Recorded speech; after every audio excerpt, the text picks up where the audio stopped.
కుప్పం శాసనమండలి సభ్యుడిగా ఉన్నటువంటి భరత్‌ని కుప్పం నియోజకవర్గ అభ్యర్థిగా ప్రకటించారు జగన్మోహన్ రెడ్డి. ఎప్పటినుంచో అనుకున్నదే నియోజకవర్గ ఇన్ఛార్జిగా ఇప్పుడు అభ్యర్థిగా ప్రకటిస్తూ ఏదైతే నిన్నే తెలుగుదేశం పార్టీ, జనసేన అభ్యర్థులు అంటే అంతకుముందే వైసీపీ ప్రకటించింది.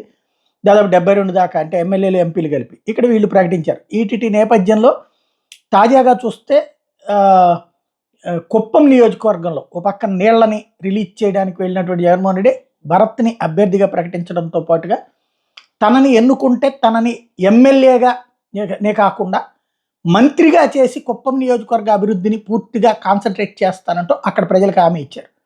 గతంలో నారా లోకేష్ మంగళగిరిలో పోటీ చేస్తున్నప్పుడు అక్కడ ఆళ్ల రామకృష్ణారెడ్డి విషయంలో కూడా ఇదే హామీ ఇచ్చారు. తీరా చూస్తే ఆళ్ల రామకృష్ణారెడ్డి ఫస్ట్ ఫేజ్ మంత్రివర్గంలోనూ విస్తరణలో దొరకలేదు. రెండో దాంట్లో దొరకలేదు. అందుకే బయటికి వెళ్ళేసి అంటే అసంతృప్తితోనే ఉన్నారు. మొన్న ఈ మధ్యనే రాజీనామా చేసి మళ్ళీ వెనక్కొచ్చారనుకోండి.